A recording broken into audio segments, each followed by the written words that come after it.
the State and National Action Director for the League. And is this mic right? Okay. And I will be moderating tonight. We have several speakers, as you can see, from various groups. And we will be talking about those propositions and local measures that the League of Women Voters is supporting or opposing. And I want to particularly thank Emily Allen for helping with this.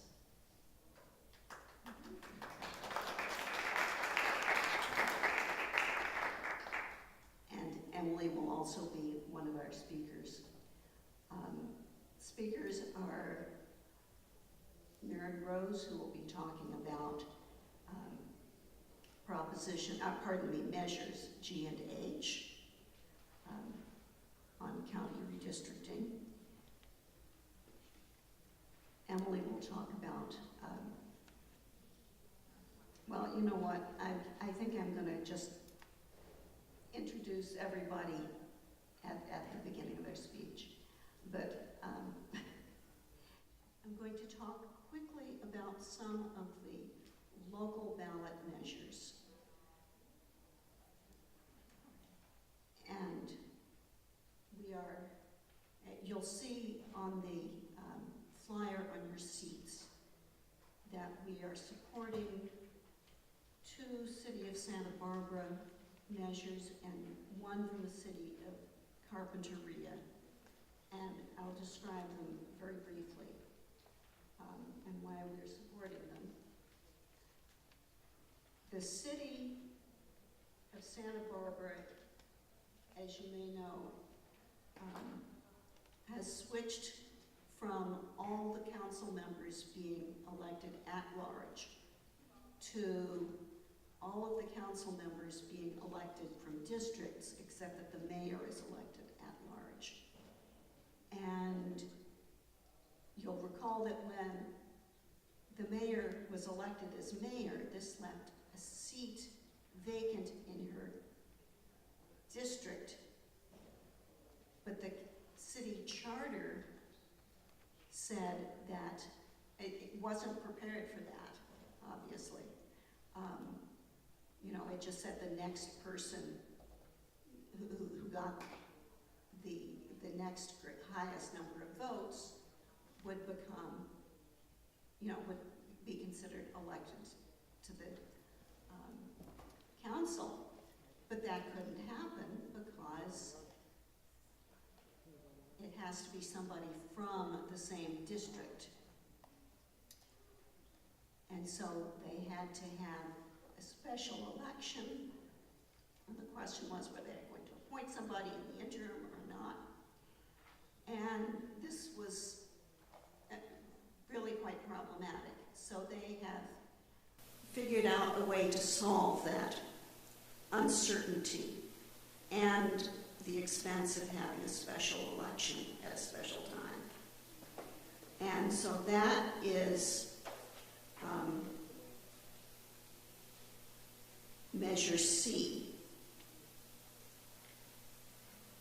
And that says, it changes the charter to say that the election will be called, it will take place at the same time as another regular election so that they won't have the expense and difficulty of having a whole special election at a special time. And it says that if the council needs to, because there will be a gap in there, they can appoint somebody for the interim until that election is held. And so that will both give all districts a representative during that time, particularly if the next election isn't supposed to be held for another year and a half, say. And it will also solve the problem of how to replace the mayor, or how to replace a vacancy if someone moves out of town, a council member moves out of town, or for some other reason has to resign or passes away. So this will help to make sure that all areas of the city are represented by members of the council, and it makes a lot of sense, and so the League is supporting it. Measure B moves, and the other thing is that charter amendment also puts in the charter the fact that the city council members are in districts. That's required by a court order. So if this measure is voted down, it won't be in the charter, but it will still be in effect. So, and that's the method for replacing someone who leaves in the middle of their term would not be in effect if the measure was voted down, but the districts, change to districts, would still be. So measure B is to change to even number of years, and again, this is a new state law which requires that, and so this would conform the city charter to this other new law. Carpinteria is having a local sales tax, and the League is supporting that because we support measures that will give adequate funding for governments to operate. And if you have any questions about those, again, please put them on a card. Now we have two county-wide measures, and Mary Rose is with the campaign to support those measures. They are on redistricting for the county. Every 10 years, the county is redistricted, and for that matter, so is the state. And currently, the county is redistricted by the Board of Supervisors themselves, just as until recently the state was redistricted essentially by the legislature. And the League worked very hard a few years ago to make sure that the state instead was redistricted by a redistricting commission, which is independently chosen very carefully and is independent of the people who are currently in office in all of those districts. So people apply, those who are best qualified are chosen to be in a final group, and people are actually pulled out of a hat from those qualified people in such a way that they're chosen to be diverse and experienced and in various aspects of how to redistrict. And they have a lot of public hearings and do it in a very public way so that we really have a much better and more democratic, small d, pardon me, way of redistricting the state. League was very involved in that all the way through, from trying to get that passed to making sure that the process worked well. So we are very involved in also in trying to figure out the county redistricting process. And I'm going to turn this over now to Mary Rose, who has been working on these and will explain them much better than I could.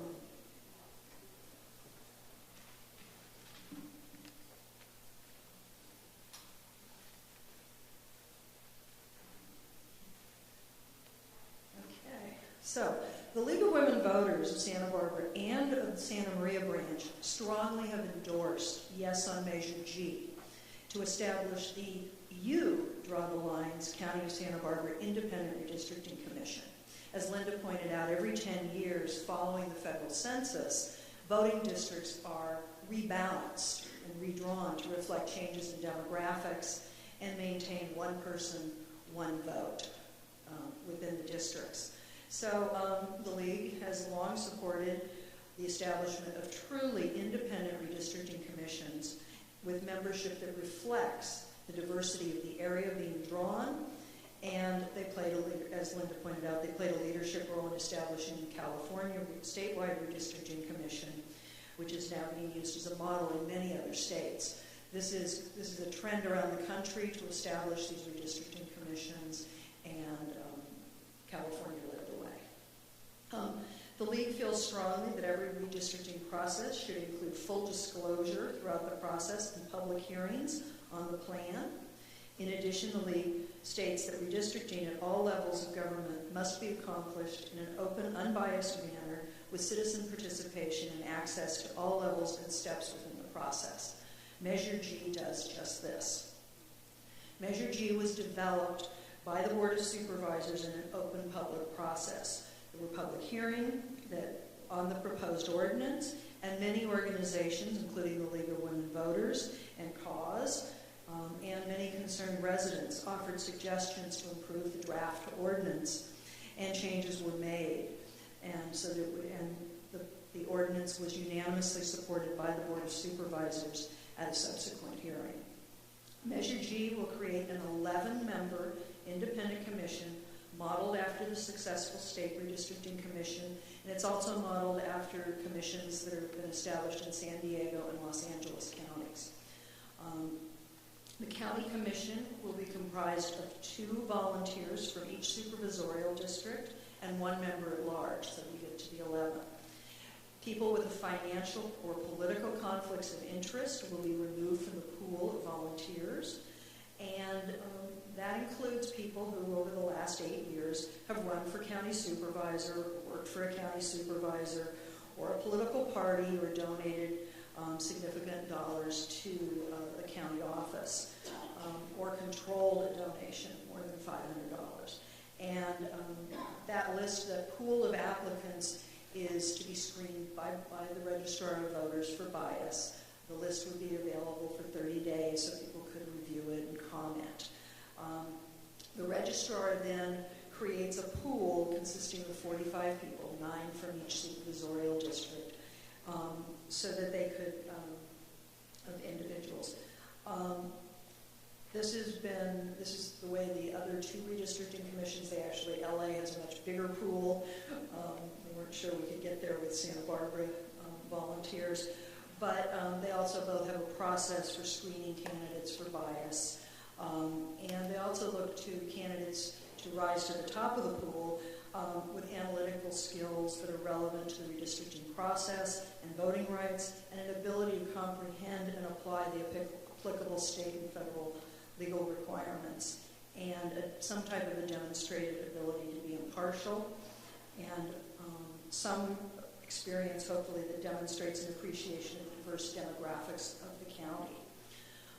It's a very open selection process. The first 5 members of the commission will be drawn at random, much like the state commission was, one from each supervisorial district. Then there will be 6 additional members that will be selected. They'll be interviewed and selected by that first group of 5. That'll be in a public hearing, and the goal is to have a final commission that reflects the diversity, racial, ethnic, geographic, age, and gender diversity, and to be as proportional as possible to the actual voter registration demographics of the county. Under this provision, minor parties are grouped with non-party preference, so that those voices are also heard and eligible. And this type of making sure that it's balanced within the voter registration would prevent one party or another from dominating, which you could get with a random drawing, which is then dependent upon whoever's in the pool to be drawn. This fits and complies with the League's national platform calling for the promotion of partisan fairness. The League also supports Measure G because it sets up an open and transparent public process for redrawing the district boundary lines. The measure calls for a minimum of 7 public hearings with at least 1 in each of the existing 5 supervisorial districts before the maps are drawn. This allows people to come and discuss the areas and the communities of interest that are important to them. After draft maps are drawn, then there will be at least 7 additional public hearings to take testimony on those, to make changes, and before final maps are drawn. These meetings will be largely broadcast live. They will all be taped. Hopefully they can be live streamed, but when we get out into some of the other less densely populated parts of the county, which also need to have a voice, we may not be able to do a live broadcast. They will all be taped and available for viewing. And there's also will be a public process where individuals can submit, individuals or groups can submit maps to the commission for their review. And this was what was done by the Board of Supervisors 10 years ago when the board last did its redistricting. And the boundaries we have today were actually submitted by local residents to the board. The board did have the final authority to select that map and do it, and this would put the power in the hands of this independent commission. Measure G also very clearly calls out the rules for redistricting, that they comply with the U.S. Constitution, having reasonably equal populations. The consideration is given to topography, geography, cohesiveness, contiguity, integrity, compactness of territory, and to maintain communities of interest together. Districts must be geographically contiguous. You can't have part of Goleta and part of Carpinteria together. It has to be contiguous. The rules call for, to the greatest extent you can, maintain the geographic integrity of any city, local neighborhood, local community of interest shall be respected in a manner that reduces division. Given some of the demographics of the county, you can't always keep an entire city together in a supervisorial district. The city of Santa Maria is larger than one supervisorial district, for example. And we see that when you have to start at one end of the county or the other, so that's where the city of Santa Barbara is split into 2 supervisorial districts today. But one of the main things that's really critical within redistricting is the concept of communities of interest. And different groups define that differently. The League is very clear on it. The community of interest is a contiguous population that shares common social, economic interests that should be included within a single district for purposes of effective and fair representation. It shall not include relationship with political parties, incumbents, or political candidates. So you can't draw the lines to favor an incumbent or a candidate. The League of Women Voters platform calls for adoption of redistricting plans for more than a simple majority, and Measure G also requires 7 of the 11 members must vote for any map to be adopted. The League of Women Voters believes that Measure G will place the power to redraw supervisorial district boundaries away from politicians and place it in the hands of a well-qualified, independent, volunteer commission that reflects the diversity of our county. In addition to the League of Women Voters, Measure G has also been supported unanimously by the Board of Supervisors, who signed the ballot argument in favor of the measure.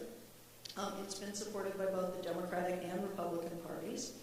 The Cause Action Fund, the Sierra Club, and the Fund for Santa Barbara have all endorsed a yes vote on Measure G. And you can always remember Measure G is for good government. So yes on G. So, and I guess I'm not doing questions now, so we'll go right into Measure H. And Measure H, which I like to say, if G is for good government, H is for horrible public policy. The local league feels very strongly about urging a no vote on Measure G and actually wrote the ballot argument in opposition. Measure H and wrote the ballot argument in opposition. This measure deals again with redistricting, and the league had many, many concerns. Largely that Measure H was drafted without any public input whatsoever. The proponents of the measure want you to think that this measure was designed by, quote, a diverse coalition of concerned residents from all parts of Santa Barbara County to prevent special interests from influencing the redistricting process. That's in their statement. But nothing could really be further from the truth. Measure H was designed by and funded by special interests for special interests. A new organization called Reason in Government, with only 3 identified members, and their campaign committee called We Draw the Lines, spent over $146,000 to pay professional signature gatherers and qualify this initiative for the ballot. As of June 30th, when they last filed a campaign finance report,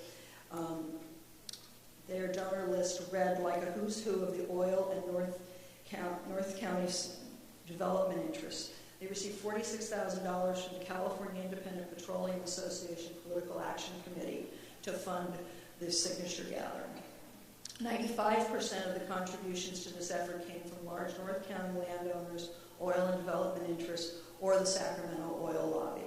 This information is all publicly available on the county elections website. The League of Women Voters believes that any independent redistricting commission should be designed to produce a commission that is independent not only of the Board of Supervisors, but political parties and campaign contributors and other special financial interests, and it should be reasonably representative of the county's diversity. Measure H provides no assurance that the commission it proposes will be independent or reflective of the community. Measure H establishes a complex selection process which enhances the power of the 2 major political parties at the expense of minor party members and the growing number of nonpartisan voters who decline to state a party preference. The only qualifications are that a person live in Santa Barbara County, be registered to vote, and state that they, their spouse, their ex-spouse, in-laws, or children have not been involved in or a donor to a political campaign for the past 8 years. And it specifically also eliminates you if you have worked for the county or for a labor union representing county employees for the last 8 years, which removes a lot of our active and very qualified recent retirees from service. Under this proposal, names would be drawn out of a hat, with the first person being a commissioner, and if the second name drawn lived in the same supervisorial district, they would become an alternate to the commission if and only if they were also registered with the same political party. Statistically, and this virtually assures through the process, that the commission would be 2 Democrats, 2 Republicans, and an independent, putting much more power into the hands of the political parties. As I noted with Measure G, in 2016, the League of Women Voters adopted a position on redistricting which emphasizes that redistricting plans should require more than a simple majority. Measure H, commission, would have only 5 members. They were chosen by lottery and no specific skills. And a quorum is only 3 members, and only a simple majority is required to adopt new boundaries. That's bad public policy. The League of Women Voters policy states that redistricting at all levels of government must be accomplished in an open, unbiased manner with citizen participation and access at all levels and steps of the process. Measure H requires only one public meeting in each of the 5 existing supervisorial districts before the final hearing when the new districts are adopted. Our county deserves better than this. We deserve a truly independent Citizens Redistricting Commission that operates with total transparency. Stop the special interest power grab. Vote no on Measure H for horrible and yes on Measure G for good government.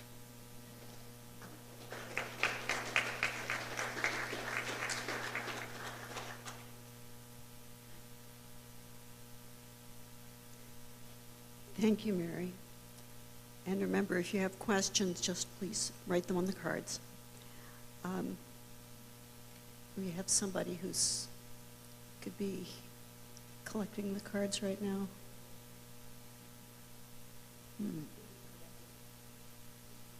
We're not having a break. Yes, would you please?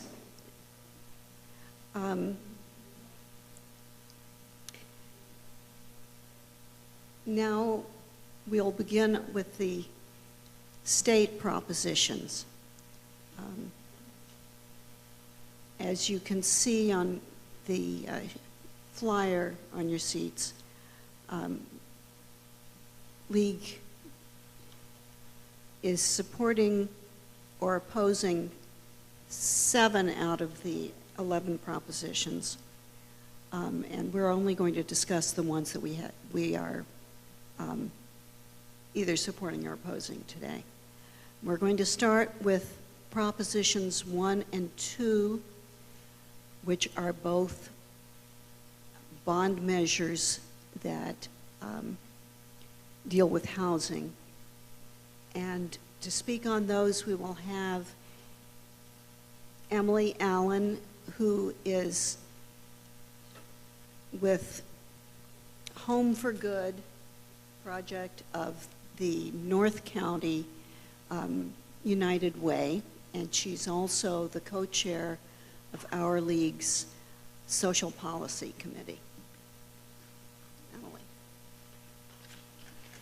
Good evening. So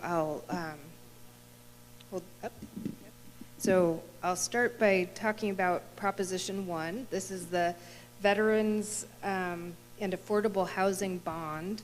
So I think that, at the state, at the national, the state level, at the local level, the League of Women Voters is very aware about the affordable housing issues, the affordable housing crisis in California, certainly the affordable housing issues that we face here in the city of Santa Barbara and in our county also.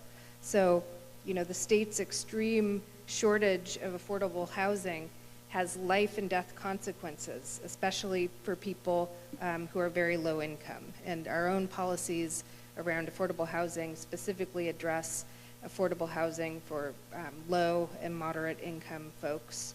So housing instability has been linked to public health crises, food insecurity, and development problems of children.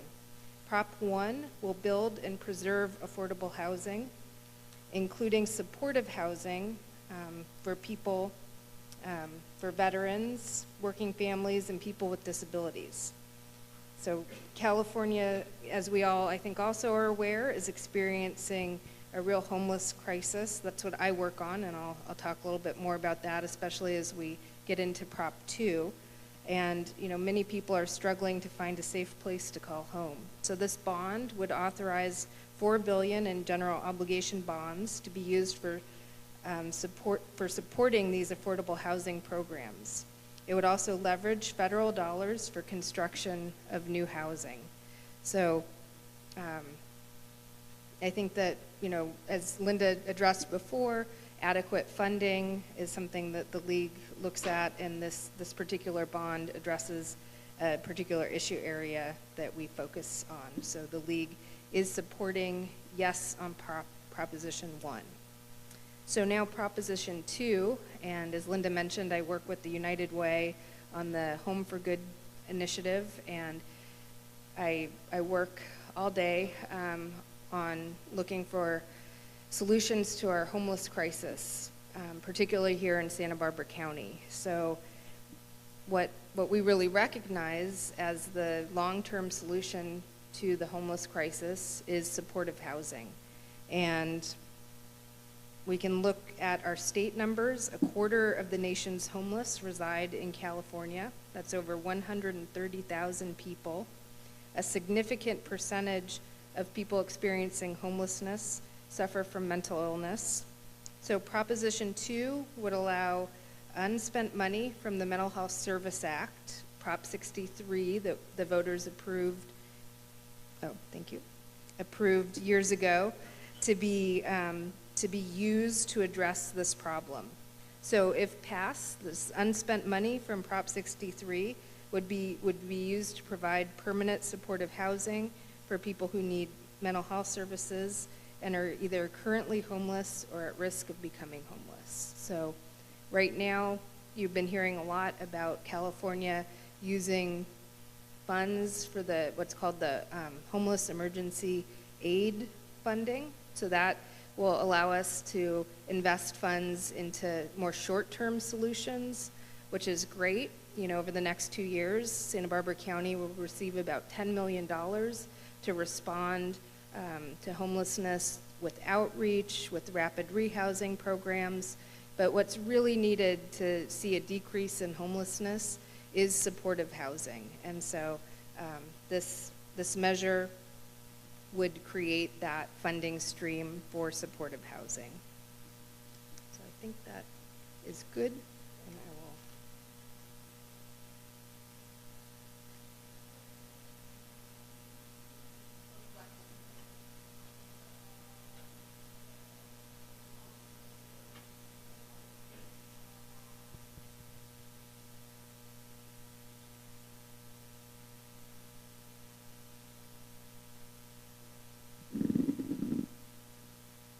The other measure that we are supporting is Proposition 10. So we're going to take that out of order because it is also a measure that involves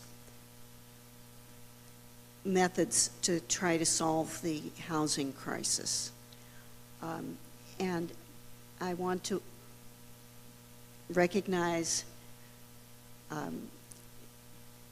Renee Christian Moya, who came up from LA tonight, and we appreciate your making that trip. He works for the Alliance of Californians for Community Empowerment, and they are supporting, a coalition supporting this measure. And we are not a member of that coalition, but we welcome Renee, and he's going to tell us why everyone should support Prop 10.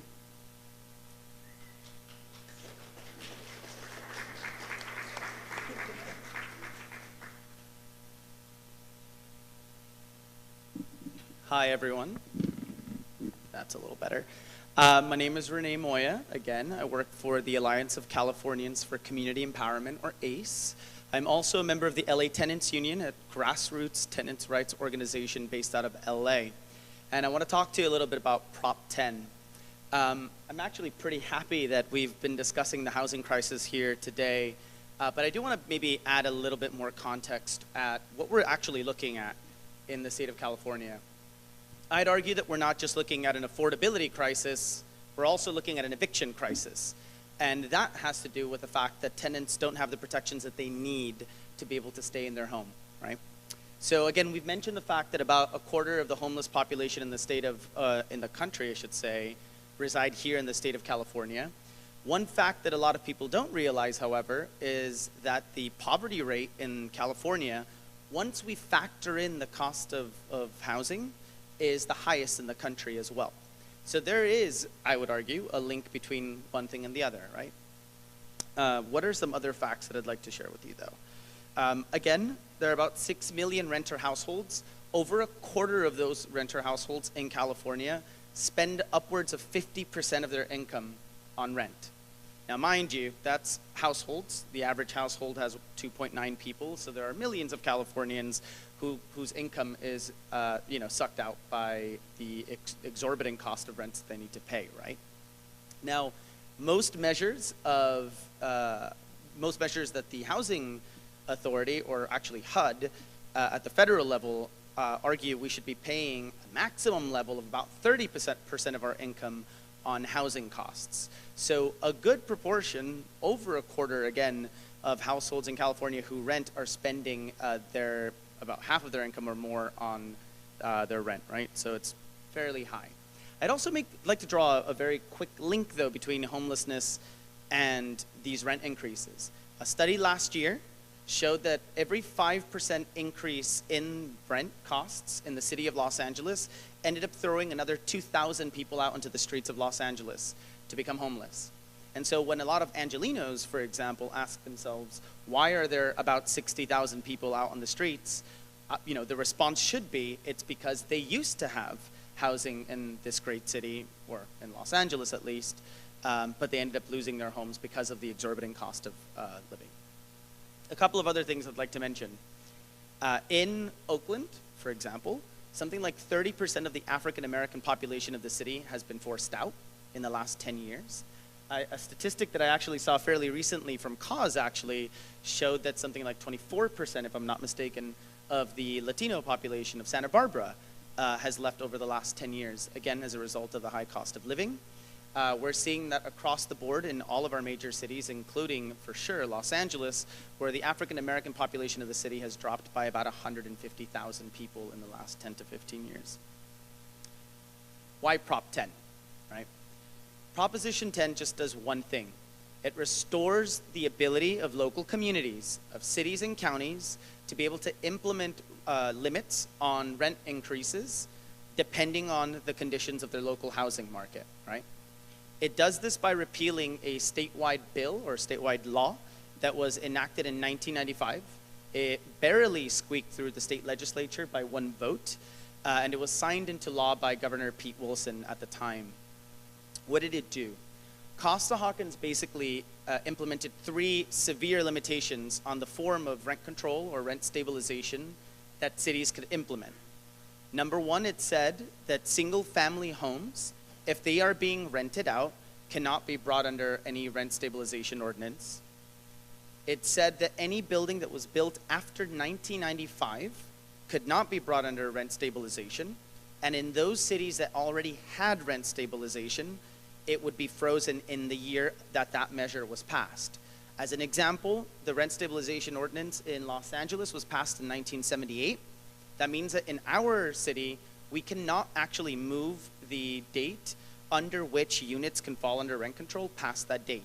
So no building, no multi-story or multi-unit apartment complex can be brought under rent control or rent stabilization, regardless of what the city of Los Angeles wants, because of this statewide law. There are similar restrictions on San Francisco and Oakland and all these other parts of the state. I should add that one of the reasons why that's such a problem, of course, is that what it does is it actually puts a total cap, a ceiling on the number of units that can be brought under rent stabilization. And because of another egregious law that exists at the statewide level, another law that was passed in the 1980s, that number actually, that stock of rent-controlled stock of housing is actually dwindling every year across the state. Finally, the third thing that Costa-Hawkins did was to say that we could not implement vacancy control, which existed in about 5 different jurisdictions across the state, including Santa Monica in LA County, and which was very effective at keeping rents down. What is vacancy control? Vacancy control means that if I'm under a rent stabilized unit and I were to be pushed out of my home, whether through fair means or foul, and I can tell you as a tenant organizer that oftentimes it's via foul means or harassment by landlords. Tenants, if they are pushed out, the incoming tenant can be charged whatever a landlord wants on that rent, despite the fact that no improvements have been made to the building, there have been no capital investments whatsoever. I've seen tenants who have moved out of an apartment paying about $1,000 a month, and the incoming tenant being charged $3,000 a month for the exact same unit in Los Angeles. So these are the effects of this law, the Costa-Hawkins Act, that was passed after a $50 million lobbying campaign by the landlord lobby. What does Prop 10 do? Prop 10 basically just removes that. It gives us the authority, it gives local communities the ability to be able to respond to the crisis in ways that they see fit, in ways that also make sense to their local communities, right? It empowers those communities to be able to make those choices locally and not at the statewide level. We don't believe, those of us who are working on the Prop 10 campaign, that Sacramento should be making decisions for local communities to be able to determine the kind of rent control or rent stabilization laws that they need. Just a couple of things that I should probably add at this point. Again, I've made that link to homelessness, right, and the housing crisis and the rent increases. These two things are inextricably linked. We believe that Prop 10, in being able to restore the right of these local communities to implement better rent stabilization laws, will also create stability for families. It creates stability for working class families, for families of color. It prevents or helps arrest a lot of the gentrification process that you're seeing in our major cities, and that is currently pushing out tenants across the board. I should say, of course, though, that this problem of displacement and skyrocketing rent increases isn't just affecting our major cities. We're seeing this across the board. In the state of California as a whole, we're seeing a, again, grand eviction crisis. At the moment, something like 160,000 people are being evicted every single year in Los Angeles. The vast majority of those evictions take place as a result of rent increases that people cannot afford. And that is about a third of the number of folks who are being evicted statewide. This isn't just a problem in the city of Los Angeles. It's something that we're seeing increasingly affecting communities all across the state. And so again, this is one of the reasons why we're urging folks to vote for Prop 10. I'd like to very quickly, though, point out some of the support that we've gathered so far. The ACLU has endorsed Prop 10 and in fact is putting in a lot of resources into campaigning for it at the moment. A number of our unions, such as AFSCME and SEIU at the state level. The Democratic Party has formally endorsed Proposition 10 as of now. The California Federation of Labor, the California Nurses Association, the California Teachers Association, a number of housing or affordable housing organizations actually just today got on a statewide call to discuss their support for it. They understand that even though more building is necessary, more housing is necessary, we're not going to be able to build our way out of the crisis, and any kind of building that we do is going to come far too late for too many people who are going to end up on the street otherwise. And this is one of the reasons why all of these different organizations, why the LA Times, why the Sacramento Bee have come out in support of Proposition 10. I'm not sure how much time I have left, but okay, great. I never know. I'm a big talker. So I do want to quickly mention, though, some of the opposition to it. Some of the stuff that the opposition to Prop 10 is saying at the moment is that this is going to affect mom and pop landlords in particular. I always like to respond with, look at the people who are funding the opposition to Proposition 10 and see for yourself or ask yourself if it's really the interests of mom and pop landlords that they have in mind. The top donors to the opposition for Proposition 10 are effectively corporate landlords. Companies like Blackstone, which is the largest landlord in the state of California. They own something like 15,000 units across the state. Its CEO of Blackstone, Steven Schwartzman, is worth something like $13 billion. So the idea that he's somehow representative of mom and pop landlords in the city of Santa Barbara or anywhere else is, completely news to me. A number of huge developers are also in opposition to Prop 10 because they know that this proposition is it will arrest the spiraling growth of their bottom line, right? Of the profits that they eke out of tenants across the state.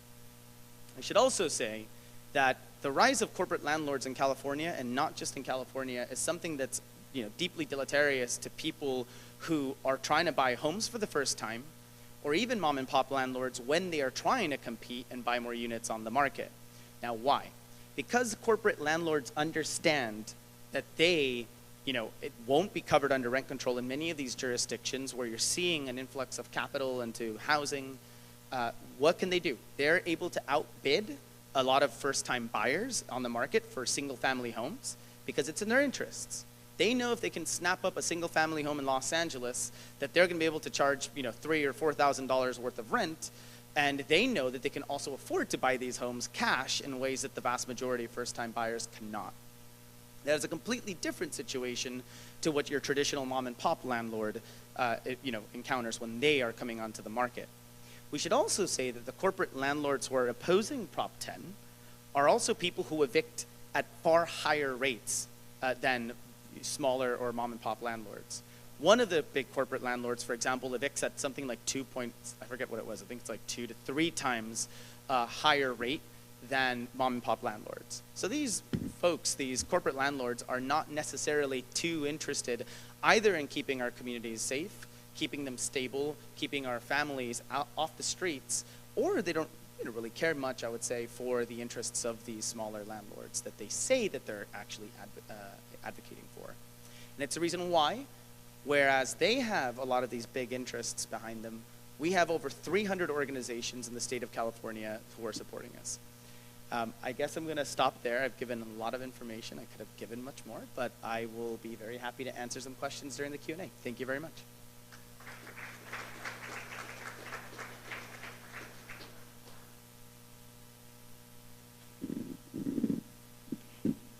Thank you, Renee.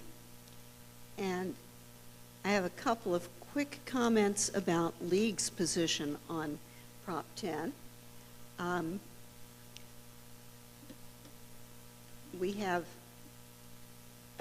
do have some concerns that if rent control is not done in the right way, it could backfire and cause some problems. And so it's not, it would need to be done carefully, and it would not, and I'm glad to see you're agreeing, and it would not always necessarily be effective, so it would have to be done carefully. The other thing that I wanted to highlight is that Renee mentioned protection from eviction without cause, which is also one of the problems that this addresses. And finally, the League supports providing local communities with control over things like this, so that if it is appropriate for their community and does well, and if it's appropriate for their community and it's done well, then they should have the opportunity to do it. So I just wanted to point that out. I'm going to speak about 2 other bond issues which the League is not supporting. Proposition 3 is a water bond, and Proposition 4 is a bond on children's hospitals, to support the children's hospitals. And I want to tell you the reasons that League is opposing them. Proposition 3 is a water bond. If this looks familiar, it's because we had another water bond issue in the spring. This is a much larger bond. It's $9 billion, and it is nearly 40 pages long. I will not read it to you. But it has a whole lot of projects, some of them very worthy, and some of them not necessarily so worthy. And it's very specific about most of them. In case you're wondering, the only thing that I could find that might be beneficial to us was some money for the Coastal Conservancy, which is active in giving grants here in our county. But There are several reasons why League is opposing this very large water bond. And as it says, we really need to manage and develop water resources in ways that benefit the environment and ways that benefit us. But this bond is not the way to accomplish that. It has a number of fatal flaws, including that usually the users of the water pay for it. Our county, our water districts or cities pay for the state project water which we import. We pay for our local water supplies, whether it's groundwater or water from Lake Kachuma, you know, we pay for it and for treating it and everything else ourselves. This would push that sort of cost onto state taxpayers who would have to reimburse this almost $9 billion bond, and the interest over 40 years would make it cost about twice as much by the end. It reduces the state money available for other critical programs. And they mention here education and affordable housing and health care. But it also takes some money, for instance, from the cap and trade system, which is used to help us fight climate change. And it fails to provide for adequate project oversight and financial accountability. And it's really one of these pay-to-play bills that has a lot of things that are, you know, it's supported by a lot of the beneficiaries of the particular, very specific projects that are listed in it. Some of them, as I said, are very worthy. We need some of them, but we need measures that will help us do it without the adverse consequences that this bond measure will have. The Children's Hospital bond has some of the same characteristics in that it's, you know, well-meaning, but it, again, was supported by the beneficiaries. There are 8 children's hospitals in the state, private children's hospitals. A couple of them are connected with private universities, but they get, these 8 hospitals get almost 3/4 of the money. The University of California system has 5 children's hospitals, and those would get 18% of the money. There are 150 other hospitals in the state that have children's hospitals or children's centers and who serve children with the same very serious problems, medical problems, that these larger children's hospitals do. All of those 150 would have to compete for 10% of the funds.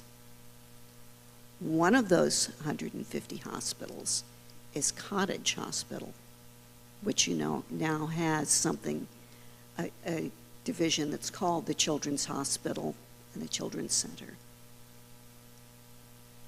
And so all of those hospitals most of the hospitals in the state would have to compete for 10% of the funds from this.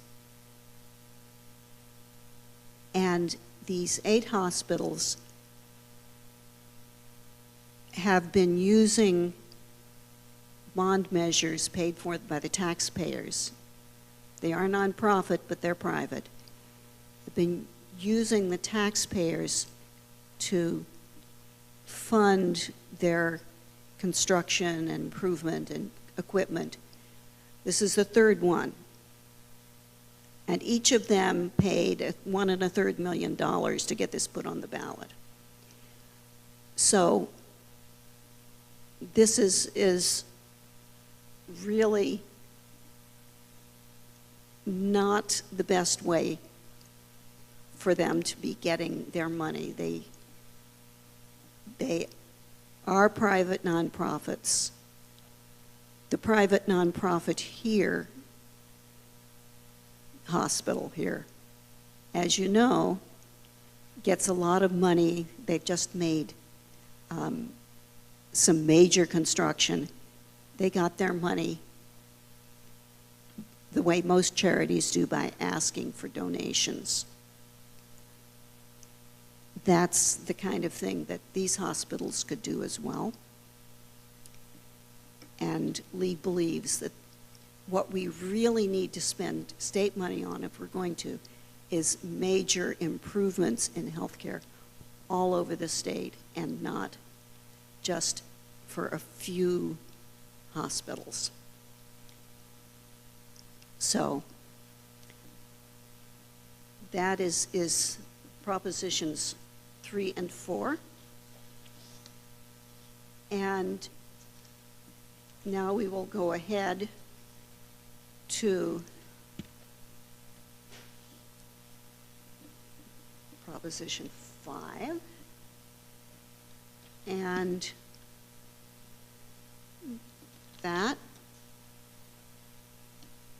is property tax, and that is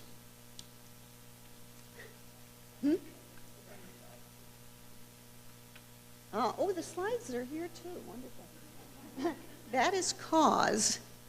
That is, yes, Frank Rodriguez, who is the community organizer in Santa Barbara for cause. And I want to welcome Frank. Thank you.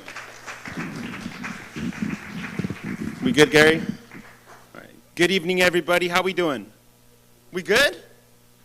I just want to make sure all the people that were maybe dozing off, they're awake right now. We good? Well, my name is Frank Rodriguez. I'm with the Central Coast Alliance United for a Sustainable Economy. How many people know about cause? Woo woo!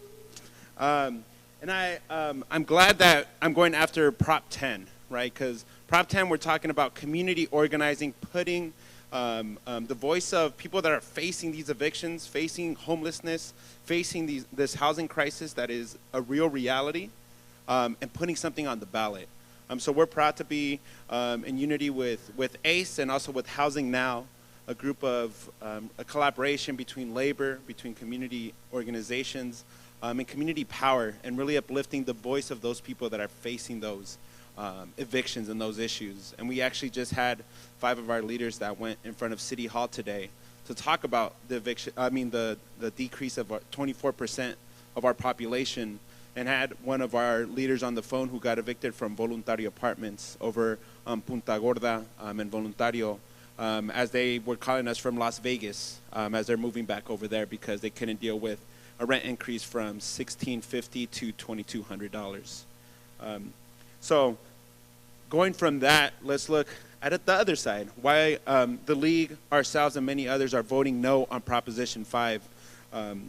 A lot of people know the history of Prop 13, and I'll get into that. But this is really the continuation of really trying to maneuver property taxes to benefit, for the benefit of a few, and hurting a lot of people. So basically what Prop 10 would do, it takes away over $1 billion each year from our schools and from our local services. Oops, Prop 5. I should be clear on that. So, no on Prop 5. Did I say Prop 10? Ooh. Can we put a rewind on the SBP TV? No, I'm joking. So on Prop 5, the reason we're saying no is this is not coming from the grassroots. This is not coming from the organizations like ourselves, but this is coming from the realtors, who at the time this was written was the only sponsor of Prop 5 and make more money every time these expensive new houses are bought and sold. The other big organization that's supporting this is the California Apartment Association, who through our work here in the city, we've been in a lot of negotiations because they don't want to support a just cause ordinance, which is something we've been speaking on here today, in which we want to see protection from tenants from being homelessness, from experiencing homelessness, from being evicted. So these organizations who have given each more than $3 million to this campaign for supporting Prop 5 are representing an interest that is only supporting a few, because what this is doing, it would give people over 55 who can afford to buy bigger, more expensive houses to get a tax break. There are no limits to how many times a wealthy person can get a new tax break when they buy a bigger, more expensive home. And really the reason that a lot of organizations are not supporting this is because this is only benefiting a few, and it's cutting valuable services, more than $1 billion to our services in our schools, in our health services. Another list of, from our fire department, which we know dealing with the Thomas fire this year, it's not a space where we want to see a limit on how much resources we have for our fire departments throughout the state. For our police departments, healthcare, for foster care, for child and adult protective services. We're talking about these services that have already felt that crunch. After the recession, we saw thousands of teachers be fired and our class sizes increase throughout the state. What this would do is push us back.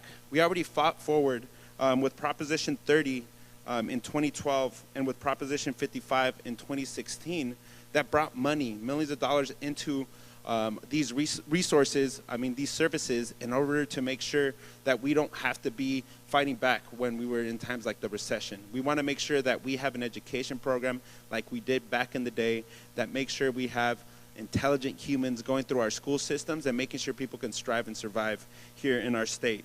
So the main issue that we're kind of comparison between Prop 10 and Prop 5 is really look where the money's coming from. Look where the energy and the motivation and the people that are pushing these efforts. The only two, like I said, organizations that are supporting Prop 5 are the California Realtors Association and the California Apartment Association that are putting in over $7 million together in order to see this succeed. So I really want to make sure that we really look at where the money's coming from when we look at these ballot measures, and understand that we cannot take another hit to our services throughout the state, and especially here in Santa Barbara. And I think I'm going to leave it at that, and just really emphasize to make sure that when we look at why we're saying vote no on Prop 5, we're really focusing that the protection of seniors that this ballot proposition is using. I want to read one quote from the president of the Congress of California Seniors, as he says, quote, "How dare real estate interests use seniors and people with disabilities as pawns to sell more expensive homes. Seniors can already retire on their home equity without, quote, moving penalty. Prop 5 proponents made that up. Vote no on Prop 5. And so I think there's a lot of misinformation that we're seeing, and we want to make sure that we're putting out the right information. So if there's any questions, please put them out there, but please support a vote no on Prop 5. Thank you. Thank you very much, Frank. And again, if you do have questions, please write them down. And I hope, is Joni not here anymore? She is here, good. She'll come around. Thank you. Our last speaker is Eve Sanford. She's a board member of COAST, which is the Coalition for Sustainable Transportation. And she actually has a degree in urban planning. And how did you get here tonight, Eve? She rode her bicycle. I think Frank rode his.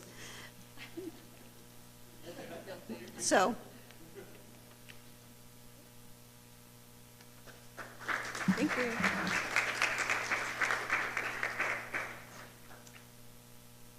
Good evening, everybody. My name is Eve Sanford. I'm a Tell them what the proposition is, because I didn't forgot to do that. Oh, I'm sorry. I'm here to speak tonight about the No on Proposition 6 campaign, which is kind of commonly known as the gas tax repeal. I'm a proud board member of the Coalition for Sustainable Transportation and an urban planner that's had the pleasure of working with a lot of our local jurisdictions, including the City of Santa Barbara, City of Goleta, Caltrans District 5, and UCSB on some exciting projects. So tonight I'm here to talk about Proposition 6. Basically, Proposition 6 would repeal Senate Bill 1, which was passed in 2017 as an increase to the state gas tax. And also some adjustments to minor fees.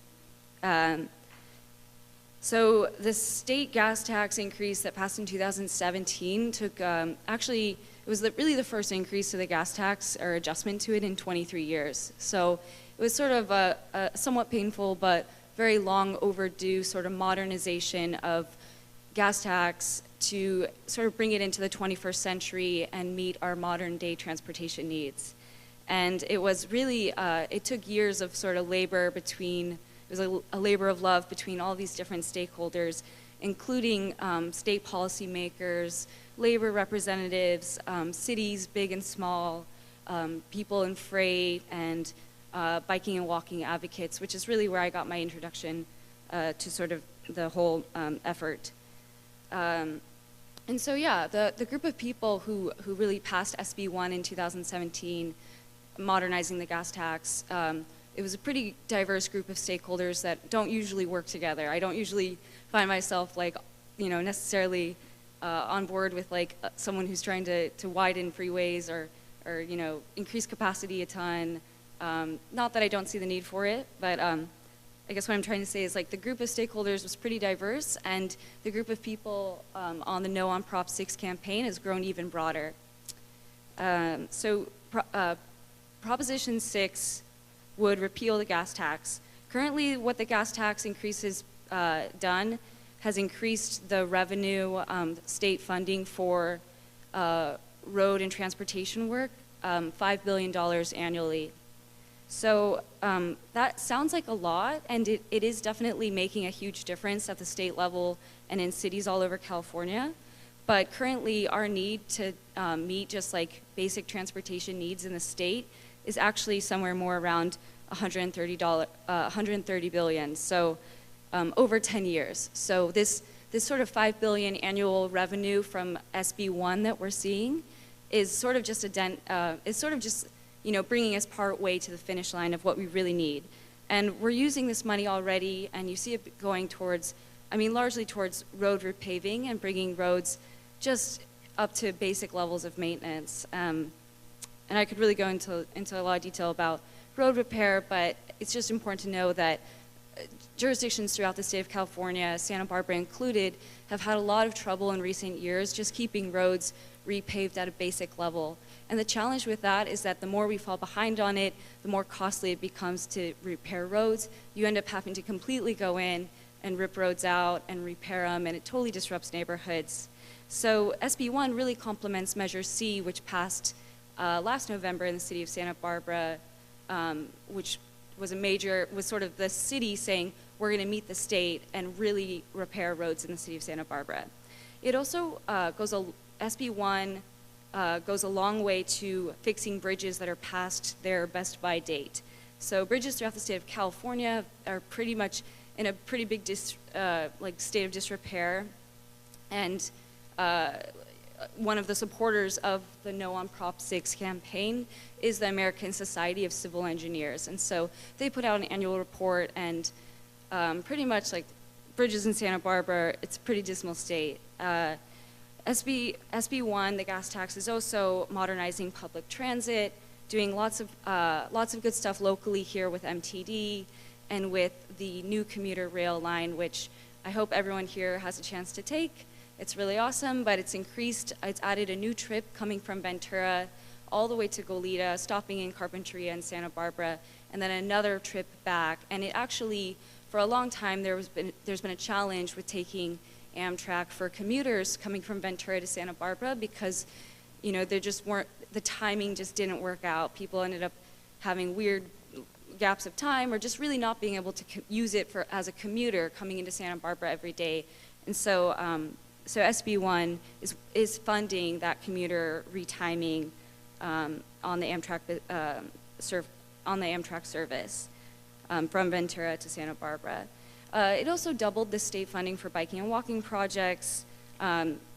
It's still just less than 1% of the state's budget, but it's a significant thing that is helping to build neighborhood greenways or bike boulevards on the east side and west side of Santa Barbara, and hopefully will one day create a north-south bike path throughout Goleta called the San Jose Creek Bicycle Path. But yeah, so all of these cool projects are coming from the $5 billion of annual revenue that SB1 is bringing into the state's transportation system. Another big project, I don't know how I could leave this out, but the 101 multimodal corridor, which is the widening of Highway 101 between roughly like Carpinteria to the outskirts of Santa Barbara.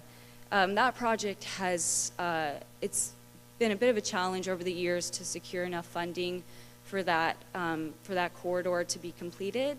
And so SB1 funding is really kind of what finally gave SB CAG, our local RTP, the money to be able to complete that project, which is a necessary infrastructure project in Santa Barbara. In addition to just the highway widening, it also created several cool new projects in tandem with the highway widening, including finishing the California Coastal Trail, which is a bike path system between, really it runs the entire extent of California, but finishing out gaps in that bike path between Goleta and Ventura, which is really exciting because it brings a lot of value to living in Santa Barbara, is great for residents, and it's also kind of regional and even maybe a statewide pool for tourism in our area. I would add that when we talk about street repaving, which is being funded by SB1 and the gas tax, I'm not just thinking about making the street surface smoother. It also includes much needed safety improvements, and so that includes like ADA ramps and cuts, that way people with wheelchairs or in strollers can actually safely move around. And it also includes better, more visible crosswalks, better lighting where that's necessary. And I would highlight that the handout mentions and kind of alludes to how critical our road infrastructure and our transit infrastructure is for emergency preparedness. And I would just say that as we kind of look towards the future of California, it is essential that our transportation system is modern and is up to date and is in place in the case of emergencies. And so most recently we saw that when Highway 101 was closed, thousands of people were separated from their jobs in Santa Barbara and their families, and it became incredibly challenging for workers to be able to get to work. And not all workers have the flexibility of taking work off, and or even essential services like hospital employees really need to be at their workplaces. So in that entire case, we saw our rail line really kind of be tested to its limits with providing the sole transportation between Ventura and Santa Barbara, and we're really lucky that it was there. And yeah, so I think for reasons such as that, one of the supporters, or I'll just run through several of the supporters for the No on 6 campaign. It includes the California Highway Patrolmen, the California Professional Firefighters Association, like I mentioned, the association, this American Society of Civil Engineers, several local transit operators. MTD released a statement of support for the No on 6 campaign. The city of San Luis Obispo did.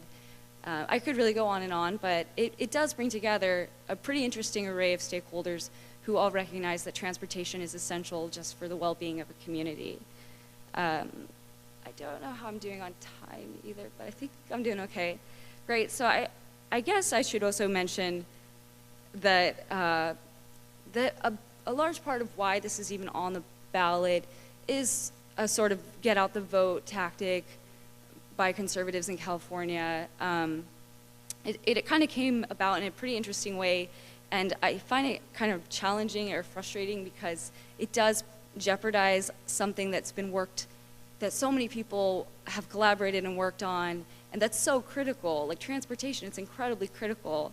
But conservative voters in an Orange County district, or leadership, I guess, in a conservative Orange County district, actually managed to kind of use the gas tax as their primary speaking point for recalling a state senator from an office there. And that's incredibly rare. I think in the history of California, only 3 state senators have ever been recalled.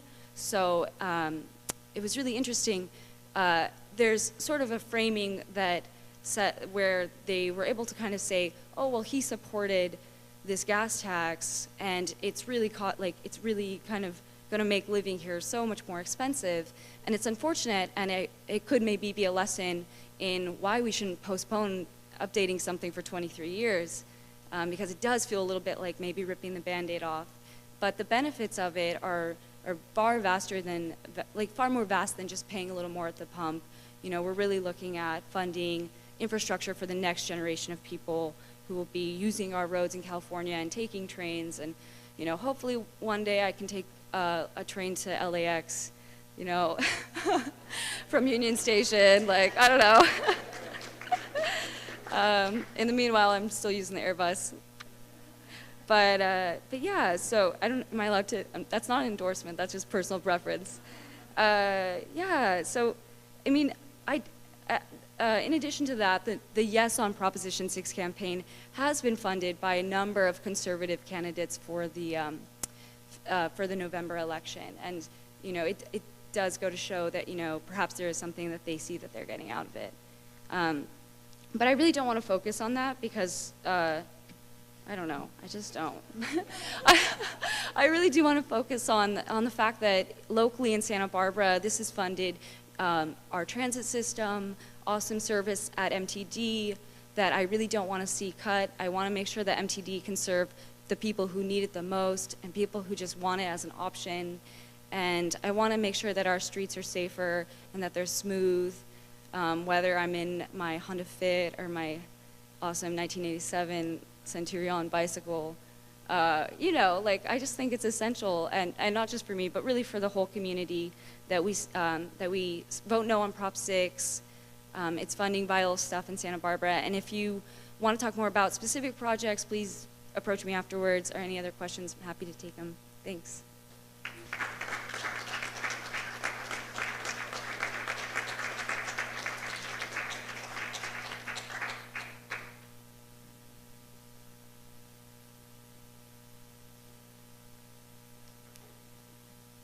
Thank you, Eve, and thanks to all of you. And I think we can start with some questions now. And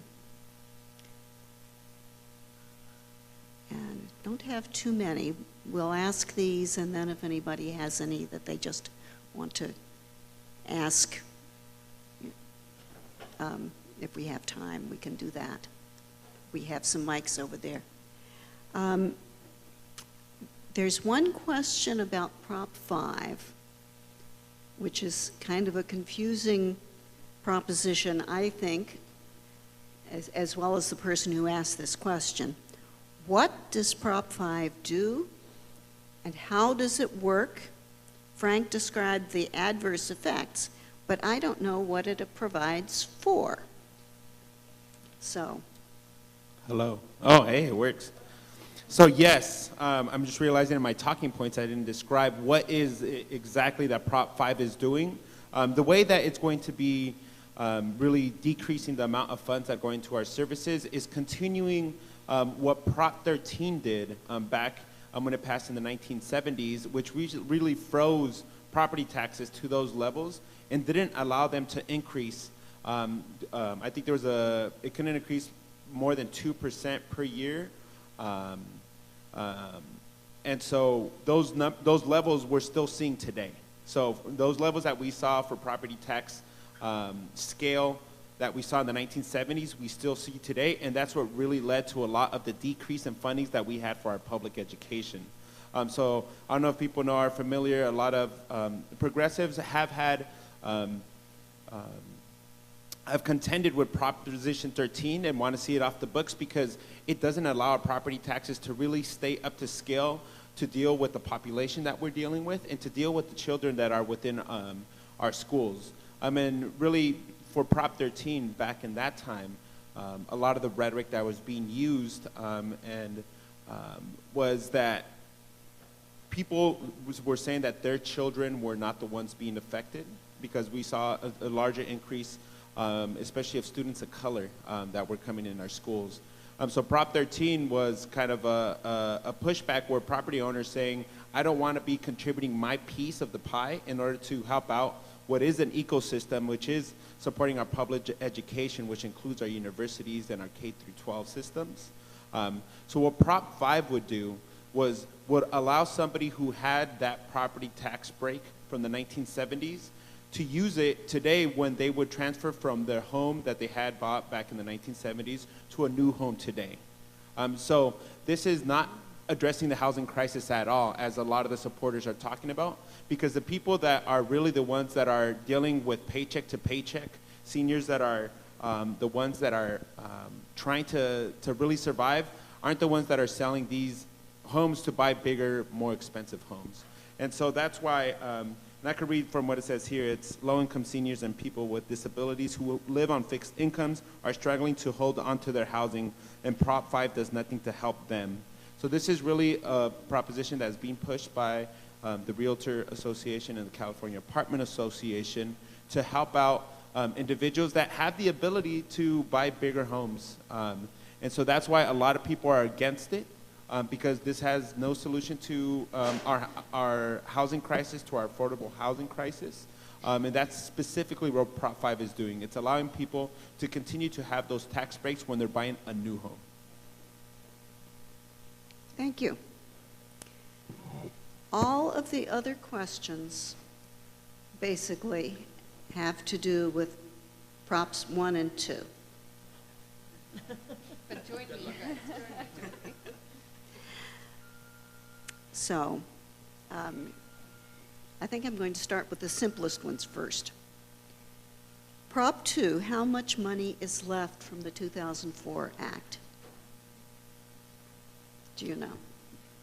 So the way that the Prop 63, the Mental Health Service Act, works is it generates funding that goes to counties. And so there have been some articles recently about some counties that have put a lot of the Prop 63 Mental Health Service Act dollars in reserves. And so I don't off the top of my head know exactly the number, but there are huge millions of dollars of the Mental Health Service Act that are being unspent, that are being held in reserve by counties. And so that's part of what's pushing this. One thing I would add is, Darrell Steinberg, who is one of the authors of the Mental Health Service Act, who's now a mayor of Sacramento, is supporting Prop 2 and feels that it is necessary to make this change to the Mental Health Service Act to free up some of those dollars that are being, basically unused, and basically, force the counties to use and direct those dollars towards the No Place Like Home, affordable housing, supportive housing projects.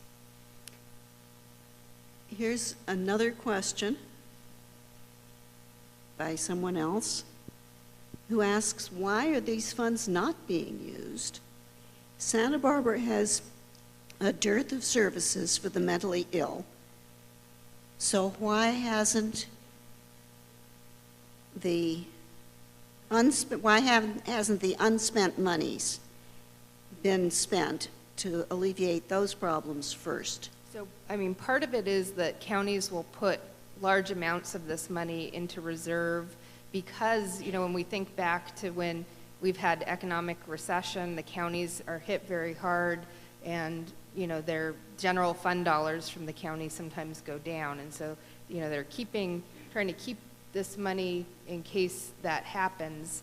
But, that means that this money that the voters voted to be used for people with mental health needs isn't being spent. And, my feeling is when the Mental Health Service Act those dollars first started to flow into counties, part of it was for supportive housing. We saw units at the Garden Streets that the Mental Wellness Center developed, paid for by Mental Health Service Act dollars.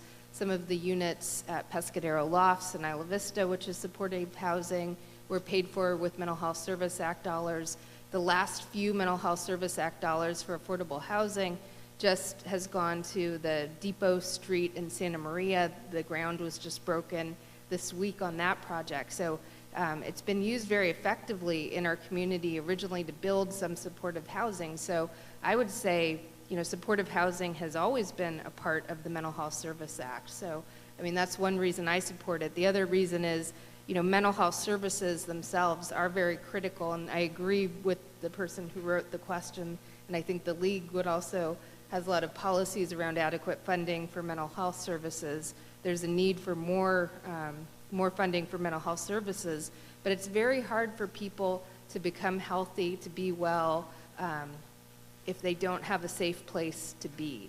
If you're experiencing homelessness, you're focused a lot of times on survival, and you can't focus on wellness and recovery. So this combination of the housing and the supportive services has just been shown to be the most effective approach into really helping people move towards wellness. So I see, the services and the housing are very interconnected when it comes to addressing homelessness.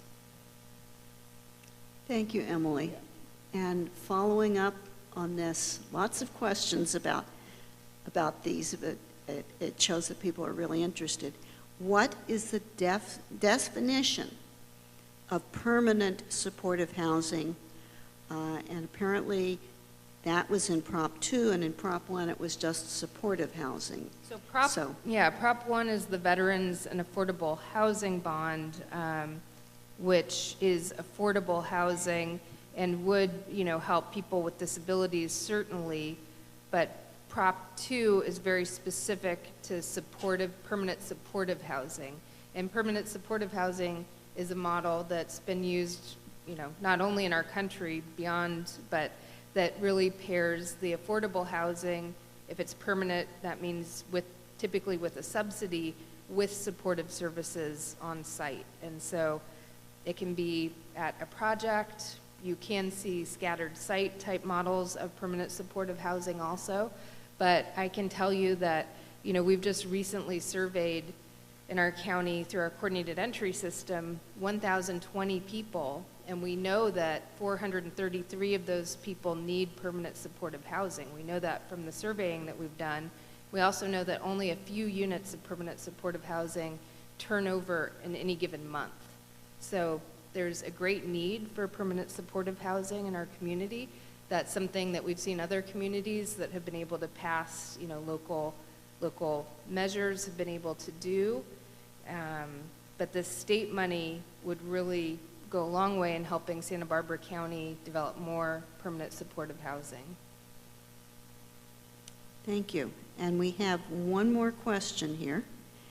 Prop 3 is opposed for 3 reasons. It shifts costs to taxpayers, it reduces dollars for other needs, and project oversight and financial accountability.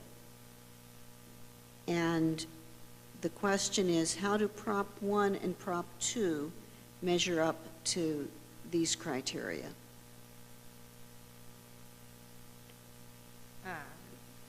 I don't see how the shifting the water end users to taxpayers, I don't see the relationship. I don't see how those 3 bullet points apply to 1 and 2. Maybe the person who asked the question, if they're still here, can come up and talk to you afterwards about that. And are there any other questions? Pardon me? Financial accountability. I mean, the league is supporting Props 1 and 2, and they do look for oversight in any of the propositions that they support. So they, have supported both of these propositions. So they did not see any oversight issues with these two propositions. I think it's a good question, though, and, I could look that up later.